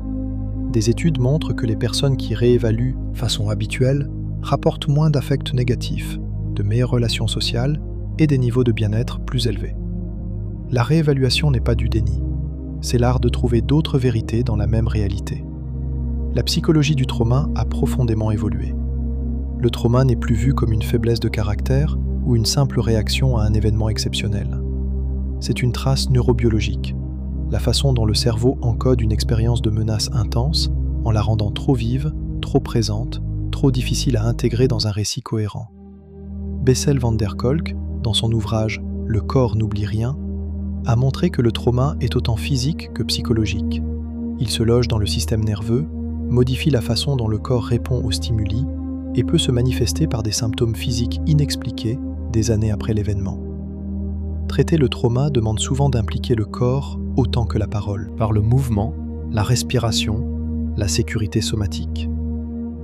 La comparaison sociale est un processus inévitable et omniprésent. Le psychologue Léon Festinger a proposé en 1954 que les humains évaluent leurs opinions et leurs capacités en se comparant aux autres, surtout en l'absence de repères objectifs. Mais les comparaisons ne se font pas au hasard. On tend à se comparer à des personnes similaires à soi, ou légèrement supérieures. La comparaison ascendante, vers quelqu'un qui réussit mieux, peut motiver ou déprimer selon le contexte. La comparaison descendante, vers quelqu'un qui souffre davantage, peut temporairement soulager, mais risque de nourrir la condescendance. Dans l'ère des réseaux sociaux, où les comparaisons sont constantes, permanentes et orientées vers les meilleures versions affichées des autres, le phénomène prend une ampleur sans précédent dans l'histoire humaine. La dissonance cognitive, décrite par Léon Festinger en 1957, l'état d'inconfort mental qui survient quand on tient deux croyances contradictoires, ou quand nos actions ne correspondent pas à nos valeurs. Ce malaise pousse à la résolution, soit en changeant le comportement, soit en modifiant la croyance pour la rendre compatible avec le comportement. Un fumeur qui sait que fumer est dangereux peut arrêter de fumer, ou se convaincre que, de toute façon, tout est dangereux, ou que mes grands-parents fumaient et ils ont vécu jusqu'à 90 ans. La dissonance cognitive est un moteur puissant de rationalisation. Elle explique pourquoi nous nous racontons des histoires très élaborées pour justifier des décisions que nous avons prises pour des raisons beaucoup moins nobles. Le stress chronique est l'un des problèmes de santé les plus documentés du monde contemporain. Sur le court terme, la réponse au stress est adaptative. Elle mobilise l'énergie, aiguise l'attention, prépare le corps à agir.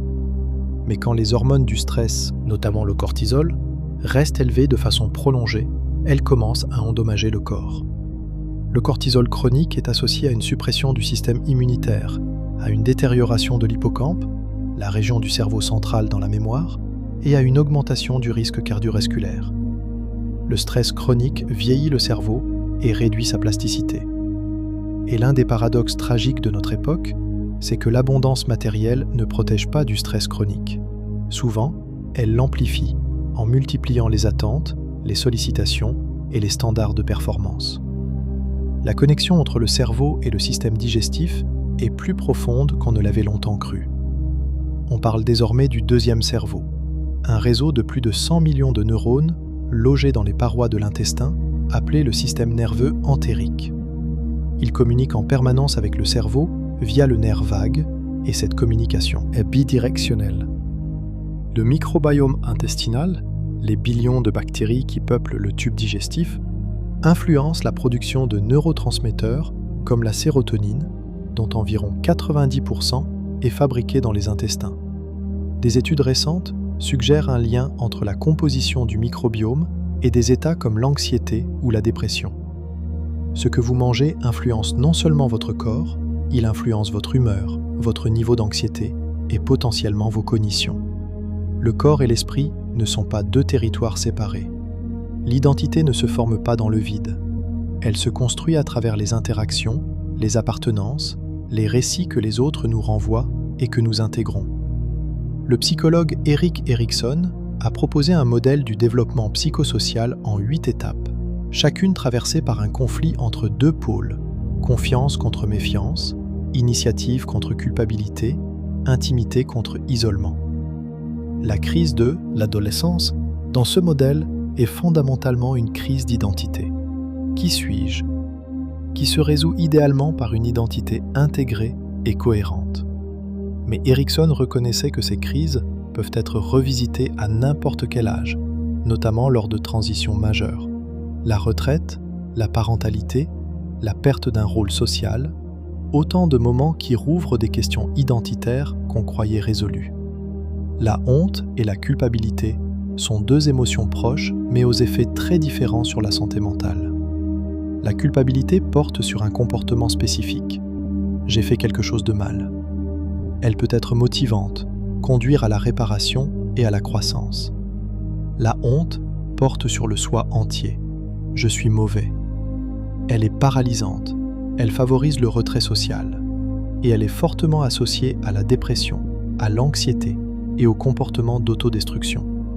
Brené Brown, qui a étudié la honte pendant des décennies à travers des milliers d'interviews, a montré que la résilience dépend en grande partie de la capacité à distinguer les deux, à reconnaître ses erreurs sans s'y réduire.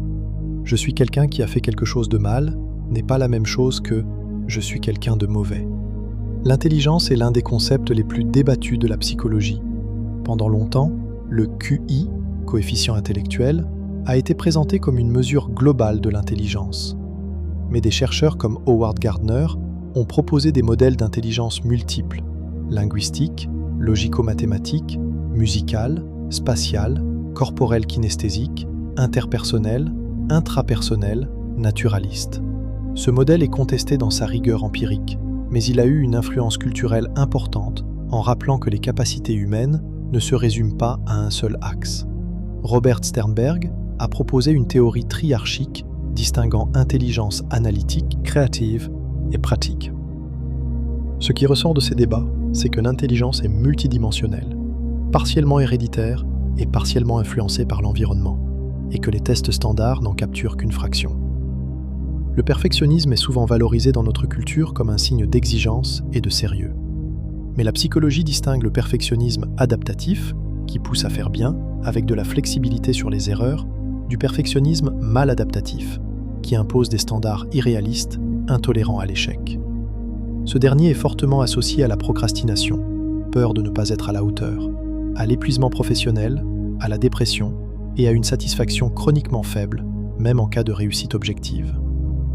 Le perfectionniste maladaptatif ne profite jamais de ce qu'il accomplit, parce qu'il compare toujours à ce qu'il aurait dû mieux faire. La psychologue Christine Neff propose comme antidote la compassion envers soi-même, se traiter face aux erreurs avec la même douceur qu'on offrirait à un ami cher. L'altruisme vrai, aider les autres sans aucun bénéfice perçu pour soi, existe-t-il vraiment ?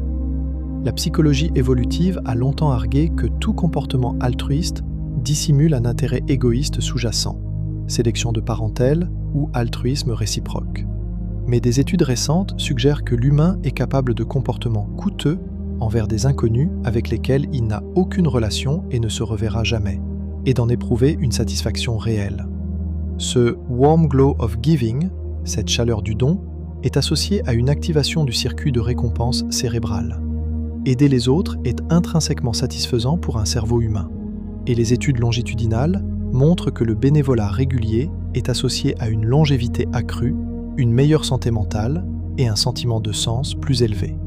Le vieillissement psychologique ne suit pas la même courbe que le vieillissement biologique. Certaines capacités cognitives, notamment la vitesse de traitement, la mémoire de travail et la mémoire épisodique, diminuent avec l'âge, mais d'autres s'améliorent.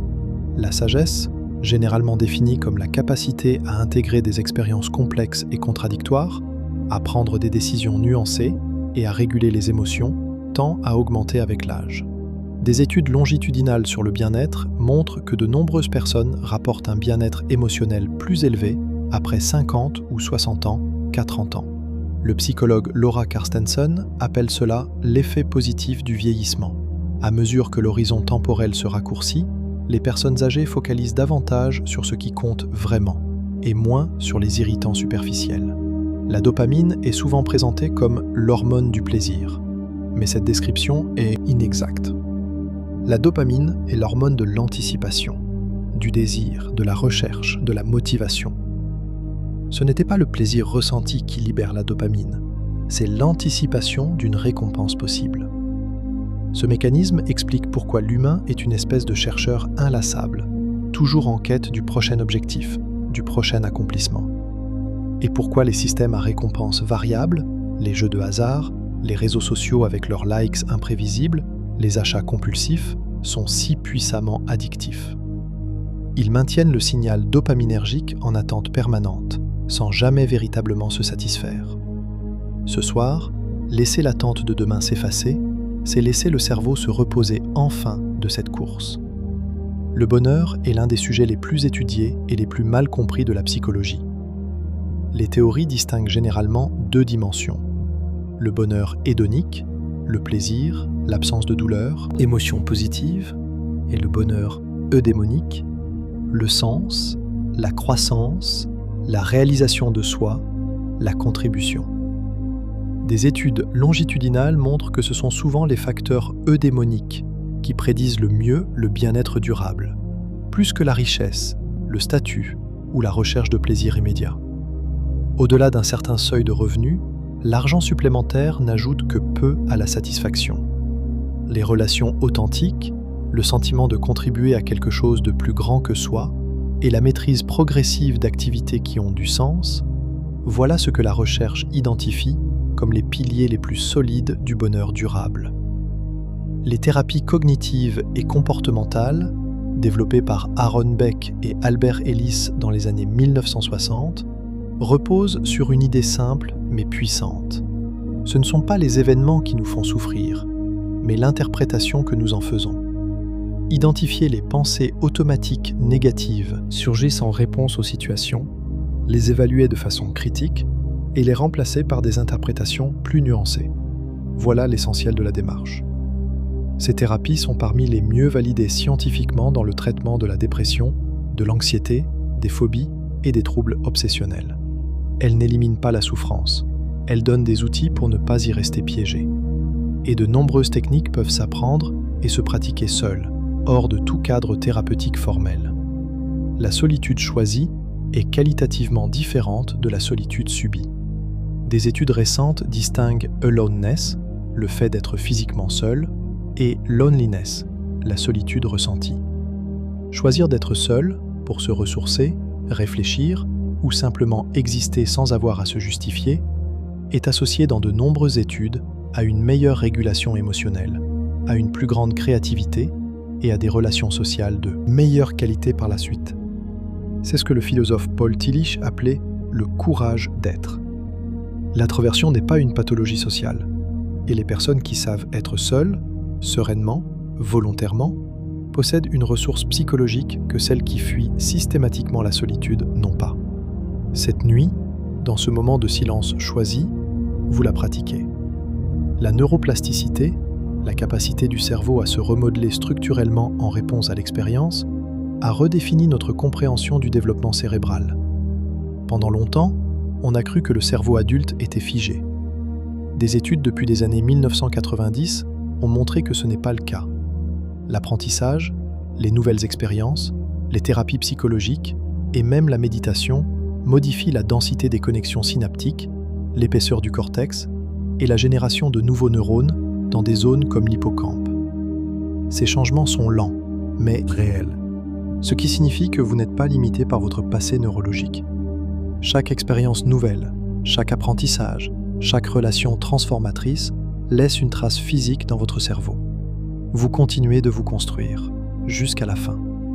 Le deuil est l'un des processus psychologiques les plus universels et les moins linéaires qui soient. Le modèle en 5 étapes d'Elisabeth Kübler-Ross, déni, colère, marchandage, dépression, acceptation, a été largement médiatisé. Mais Kübler-Ross elle-même a souligné que ces étapes ne sont pas des phases successives et ordonnées. Ce sont des paysages que le deuilleur traverse de façon non linéaire, parfois plusieurs à la fois, parfois dans un ordre différent, parfois en repassant par la même étape plusieurs fois. Le deuil n'a pas de durée standard, il n'a pas de forme canonique.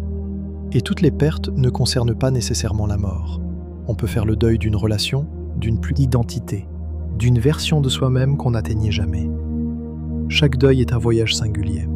La psychologie positive, formalisée par Martin Seligman à la fin des années 1990, s'est proposée de compléter la psychologie clinique, longtemps centrée sur la pathologie, par une science du bien-être et des forces humaines. Son modèle PERMA identifie 5 dimensions du bien-être durable. Les émotions positives, l'engagement, état de flow, les relations positives, le sens, meaning en anglais, et l'accomplissement. Ce modèle ne prétend pas qu'il suffit d'être positif. Il propose des dimensions concrètes qu'on peut cultiver, indépendamment les unes des autres. Et il reconnaît que le bien-être n'est pas une destination fixe. C'est une dynamique, un mouvement, un ensemble de pratiques. La santé mentale n'est pas simplement l'absence de maladie. C'est la présence active de quelque chose qui nourrit la vie. La créativité n'est pas réservée aux artistes. C'est une capacité cognitive répandue qui repose sur la capacité du cerveau à établir des connexions entre des éléments éloignés, à rompre avec les patterns habituels et à tolérer l'ambiguïté et l'incertitude. Des études sur le cerveau créatif montrent que l'état le plus favorable à la créativité n'est pas l'effort intense, c'est souvent la relaxation. Le réseau du mode par défaut, actif pendant la rêvasserie et le repos, joue un rôle central dans l'idéation créative. C'est dans les moments de ne rien faire que les connexions inattendues émergent. Ce soir, en vous laissant aller vers le sommeil, votre cerveau continuera peut-être à tisser des liens invisibles. La créativité travaille souvent quand vous pensez vous reposer. La psychologie des habitudes a connu un regain d'intérêt avec les travaux de Charles Duhigg et des chercheurs en neurosciences comportementales. Une habitude suit une boucle en 3 temps. Le signal déclencheur, routine et la récompense.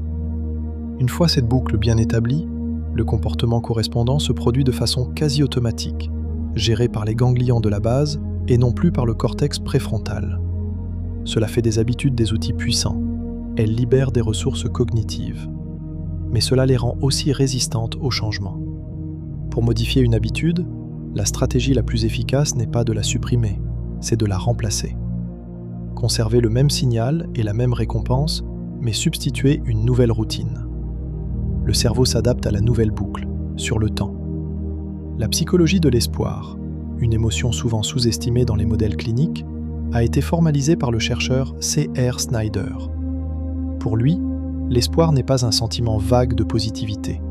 C'est une structure cognitive en 2 parties.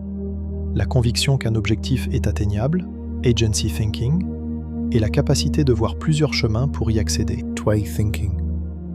Les personnes avec un haut niveau d'espoir persistent davantage, trouvent plus facilement des solutions alternatives et font preuve de plus grande résilience. L'espoir ne nie pas les obstacles. Il maintient la croyance que des chemins existent malgré eux. Et cette croyance, même sans certitude, change profondément la façon dont on traverse les difficultés. Ce soir, laisser exister la possibilité du mieux, c'est déjà de l'espoir. La méditation et les pratiques contemplatives ont fait l'objet de milliers d'études scientifiques depuis les années 1970. Les effets les mieux documentés incluent une réduction du cortisol, la principale hormone du stress, une amélioration de la qualité du sommeil et des modifications de l'architecture cérébrale associées à une meilleure régulation de l'attention et des émotions. Richard Davidson, neuroscientifique à l'Université du Wisconsin, a montré que des pratiquants réguliers, y compris des moines tibétains, avec des dizaines de milliers d'heures de pratique, présentent des patterns d'activation cérébrale mesurables différents de ceux des non-pratiquants, notamment dans les zones associées à l'empathie et à la sérénité.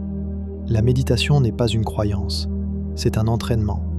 Et comme tout entraînement, ses effets dépendent du temps et de la régularité. Laissez votre conscience s'adoucir. Laissez votre esprit se reposer dans ce moment sans demande. La peur de la mort, la terreur de la mortalité, est l'une des peurs les plus universelles et les plus influentes sur le comportement humain. La théorie de la gestion de la terreur, Terror Management Theory, développée par Jeff Greenberg, Sheldon Solomon et Tom Pijinski dans les années 1980, propose que la conscience de sa propre finitude génère une angoisse fondamentale qui oriente une grande partie de nos comportements culturels et sociaux. Pour gérer cette angoisse, les humains s'investissent dans des projets de signification qui les dépassent, religieux, culturels, politiques, artistiques, et augmentent leur estime de soi pour se sentir valeur et nécessaire dans un cadre symbolique plus large. Ces théories éclairent des comportements qui semblent irrationnels. Le nationalisme extrême, la haine de l'étranger, l'obsession de la célébrité, autant de tentatives de transcender la finitude individuelle. Les êtres humains ont une tendance naturelle à chercher des explications intentionnelles aux événements, même dans des phénomènes aléatoires. Cette tendance, appelée biais d'agentivité ou pattern detection, est probablement une adaptation évolutive. Mieux vaut voir un prédateur inexistant qu'ignorer un prédateur réel. Mais elle conduit aussi à voir des visages dans les nuages, des signes dans les coïncidences, des dessins derrière les catastrophes. La pensée magique, les superstitions et certaines croyances en des forces surnaturelles auraient en partie leur origine dans ce même mécanisme. Ce n'est pas une erreur de raisonnement, c'est un instinct. L'instinct de ne pas rester dans le vide de l'inexplicationné, de donner un sens, même inventé, à ce qui n'en a peut-être aucun. L'envie et la jalousie sont deux émotions proches mais distinctes. La jalousie implique une relation à trois. On craint de perdre quelque chose qu'on possède face à un rival. L'envie implique une relation à deux. On désire ce que l'autre possède et qu'on n'a pas. Des études transculturelles montrent que ces deux émotions sont universelles, mais leur expression et leur légitimité sociale varient considérablement selon les cultures. Certaines sociétés permettent et même valorisent l'expression de l'envie comme signal de désir et de motivation. D'autres la condamnent comme socialement déstabilisante. Ce qui est constant, c'est la fonction de ces émotions. Signaler un écart perçu entre ce qu'on a et ce qu'on pense mériter ou désirer, et mobiliser de l'énergie pour combler cet écart, de façon constructive ou destructive. La psychologie du pardon a montré que pardonner n'est pas un acte moral altruiste destiné à l'autre.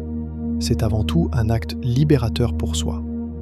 Des études suivies sur plusieurs années montrent que les individus qui pratiquent le pardon, pour des offenses réelles et significatives, présentent des niveaux plus faibles d'anxiété, de rumination, de pression sanguine et de marqueurs inflammatoires que ceux qui maintiennent de la rancœur.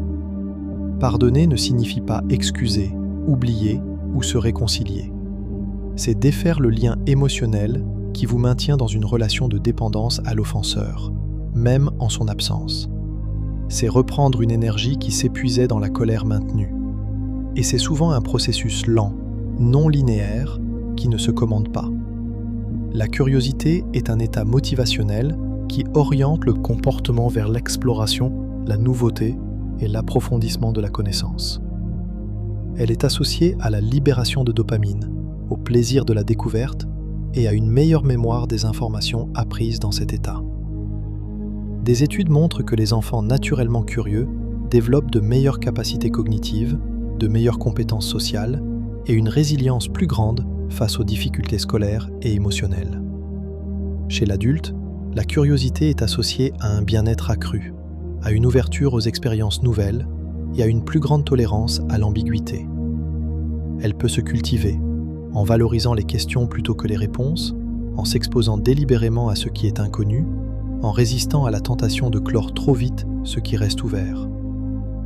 L'impuissance apprise, ou Learned Helplessness en anglais, a été découverte par Martin Seligman dans les années 1960, d'abord dans des expériences sur des animaux, puis validée chez l'humain.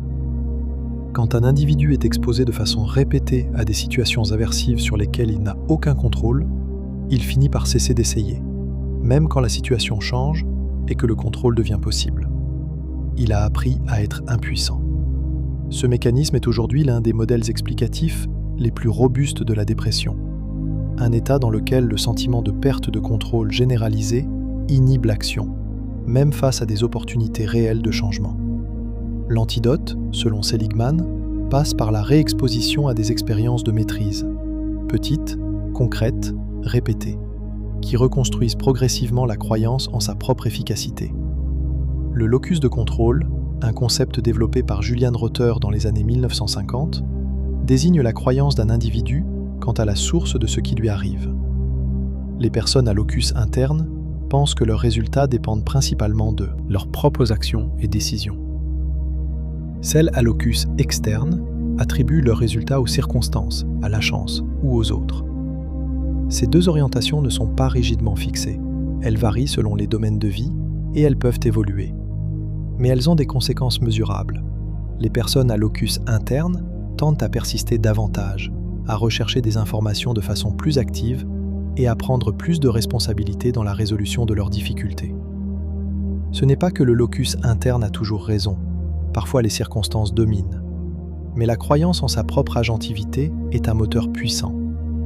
La granularité émotionnelle, le concept développé par la psychologue Lisa Feldman Barrett, désigne la capacité à distinguer et à nommer finement ses états émotionnels, plutôt que de les globaliser en catégories larges. Une personne avec une faible granularité émotionnelle ressentira une émotion difficile, simplement comme « me sentir mal ». Une personne avec une haute granularité saura distinguer si elle est déçue, frustrée, anxieuse, humiliée ou mélancolique. Des nuances qui ouvrent des réponses différentes. Des études montrent que les personnes avec une haute granularité émotionnelle régulent leurs émotions de façon plus efficace, sont moins susceptibles de recourir à des comportements d'évitement et présentent des niveaux plus faibles d'anxiété et de dépression. Le vocabulaire émotionnel n'est pas un luxe littéraire, c'est un outil de santé mentale. La nostalgie a longtemps été traitée comme une pathologie, un désir douloureux du passé qui empêche de vivre le présent.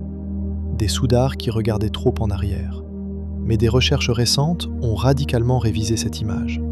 La nostalgie, telle qu'elle est vécue par la plupart des individus, est une émotion généralement positive, une expérience de réchauffement, de sens, de connexion avec soi-même et avec les autres. Elle renforce le sentiment de continuité identitaire, augmente temporairement le sentiment de sens dans la vie et peut même atténuer la solitude. Elle est souvent sociale, on se souvient de moments passés avec d'autres. Ce n'est pas une fuite du présent, c'est une ressource psychologique qui aide à ancrer le moi dans le temps. La théorie de l'esprit, la capacité à comprendre que les autres ont des états mentaux différents des siens, des croyances, des désirs et des intentions propres, est l'une des compétences sociales les plus fondamentales du développement humain. Elle émerge entre 3 et 5 ans, quand l'enfant commence à comprendre qu'une autre personne peut avoir une fausse croyance sur le monde, c'est-à-dire croire quelque chose qui n'est pas vrai. Des déficits dans la théorie de l'esprit sont observés dans certains troubles du développement, notamment le spectre de l'autisme, où les difficultés à comprendre les états mentaux des autres peuvent rendre les interactions sociales particulièrement engagées. Mais même chez les personnes neurotypiques, la théorie de l'esprit n'est pas infaillible. On se trompe régulièrement sur ce que les autres pensent ou ressentent. La théorie de l'autodétermination, développée par Edward Deci et Richard Ryan, propose que les êtres humains ont 3 besoins psychologiques fondamentaux dont la satisfaction est essentielle au bien-être et à la motivation durable. Le besoin de compétence, se sentir efficace dans ses actions, le besoin d'autonomie, avoir le sentiment que ses actions sont choisies et non imposées, et le besoin d'appartenance, se sentir connecté et significatif pour d'autres personnes. Ces 3 besoins ne sont pas des préférences, ce sont des nécessités. Leur frustration chronique conduit à la détresse, au désengagement et à des formes de motivation externe qui ne durent que tant que la pression externe est maintenue. Leur satisfaction, au contraire, nourrit une motivation qui vient de l'intérieur et persiste sans surveillance. La flexibilité cognitive, la capacité à adapter ses pensées, ses stratégies et ses réponses face à de nouvelles situations ou à des informations contradictoires, est l'un des piliers du fonctionnement exécutif humain. Elle est associée au cortex préfrontal et se développe lentement jusqu'au début de l'âge adulte. La flexibilité cognitive permet de passer d'un ensemble de règles à un autre, de se remettre en question, de voir une situation sous un angle nouveau. Elle est l'opposé de la rigidité, cette tendance à appliquer les mêmes schémas, quelles que soient les circonstances. En psychothérapie, améliorer la flexibilité cognitive est l'un des objectifs centraux dans le traitement de la dépression, de l'anxiété et des TOC. Et dans la vie quotidienne, c'est la compétence qui permet de traverser l'inattendu sans se briser. La musique est l'une des expériences les plus universellement partagées par l'humanité et l'une des plus puissantes sur le plan émotionnel. Elle active des régions du cerveau liées à la récompense, à l'émotion et aux souvenirs autobiographiques.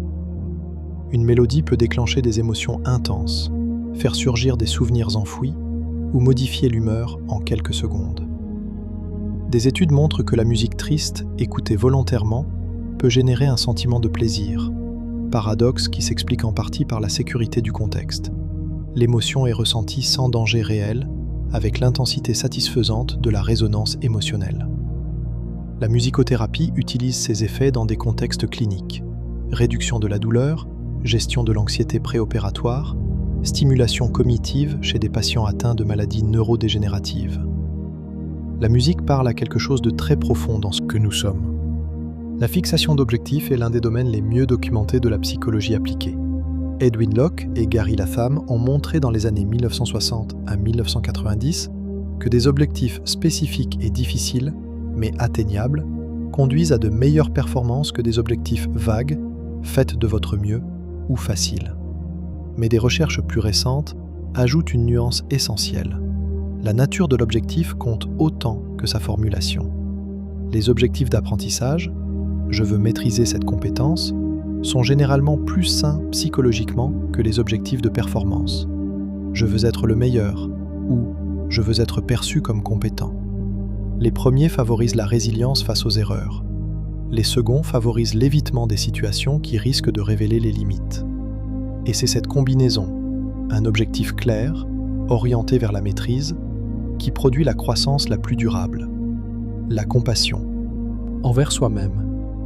La self-compassion, telle que définie par Kristin Neff, est la capacité d'appliquer à soi-même la même bienveillance et la même compréhension qu'on offrirait à un ami cher qui souffre.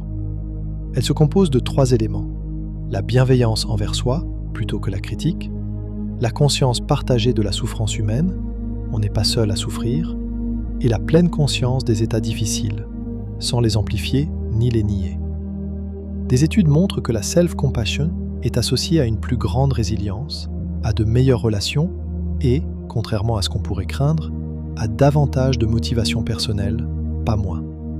C'est peut-être l'une des compétences psychologiques les plus contre-intuitives. Être doux avec soi-même aide à avancer davantage que d'être dur. L'attention est peut-être la ressource la plus précieuse et la plus négligée de la modernité. Nous vivons dans une économie de l'attention. Des industries entières sont construites pour capter et retenir l'attention humaine en compétition constante.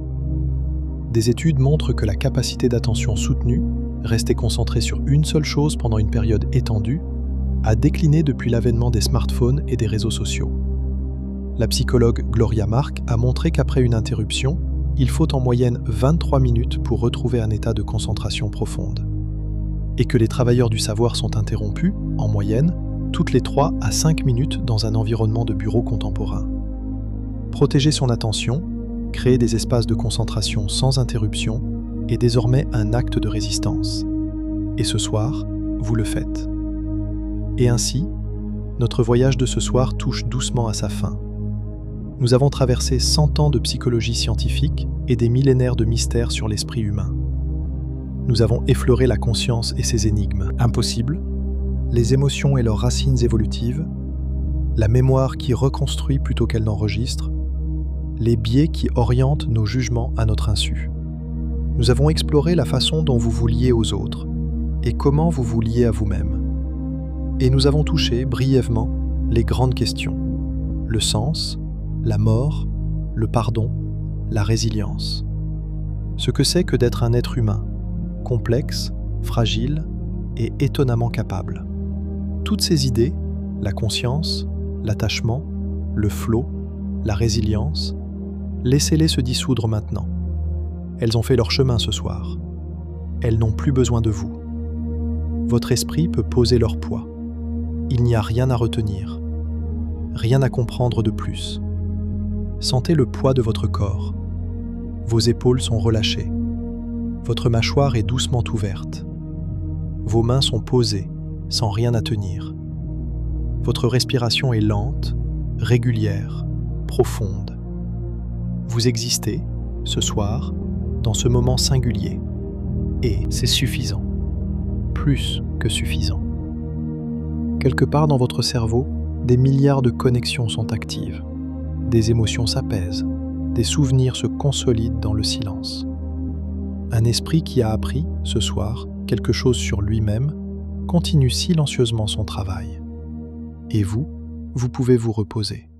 Dormez bien, faites de beaux rêves, et bonne nuit.